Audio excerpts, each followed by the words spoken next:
জনপ্রিয় গোয়েন্দা সিরিজ মাসুদ রানার একটি বই বোস্টন জ্বলছে। রাতে আক্ষরিক অর্থেই জ্বলে উঠবে বোস্টন, তবে সেটা বিশ্বকাপ ফুটবলের আগুনে লড়াইয়ে। চলতি বিশ্বকাপে গ্রুপ পর্বের অন্যতম সেরা দুই দল ফ্রান্স ও নরওয়ে রাতে মাঠে নামছে।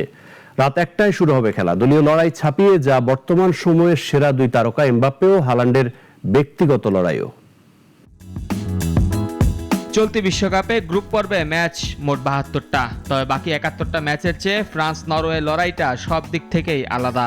দুই দলের খেলোয়াড়দের মার্কেট ভ্যালু হিসাব করলে এটি এবারের বিশ্বকাপের গ্রুপ পর্বের সবচেয়ে দামি ম্যাচ।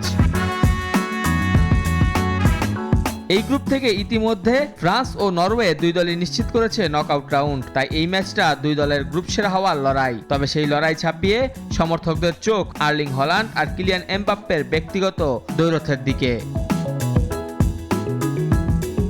হল্যান্ড ও এমবাপ্পের খেলার ধরন আলাদা। হল্যান্ড মোটা দাগে পেনাল্টি বক্স এরিয়ার ফুটবলার, ম্যাচে সবচেয়ে কঠিনতম জায়গায় হাজির হন এবং প্রতিপক্ষের রক্ষণ ছিন্ন করে জাল কাঁপিয়ে দেন। বিপরীতে এমবাপ্পে জায়গা নিয়ে খেলেন, পছন্দ করেন ড্রিবলিং।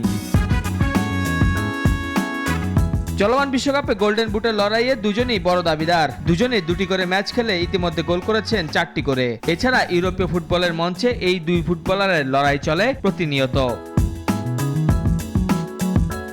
এমবাপ্পে হল্যান্ড দ্বৈরথের বাইরে খাতা কলমে অবশ্য এগিয়ে France. William Saliba, Aurelien Tchouameni, Theo Hernandez, Barcola ও ওসমান দেম্বেলের মতো ফুটবলারদের নিয়ে ফরাসি স্কোয়াড অনেক বেশি ভারসাম্যপূর্ণ।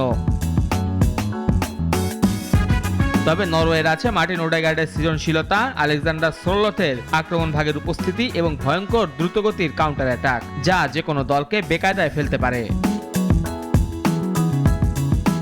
সব মিলিয়ে ফ্রান্স নরওয়ে ম্যাচটা নজরে থাকবে সারা বিশ্বের ফুটবল সমর্থকদের। বস্টনের স্টেডিয়ামে এমবাপ্পে হল্যান্ড দ্বৈরথ কতটা জমে ওঠে সেটাও দেখার। মেহেদী হাসান মুন্না, নাগরিক।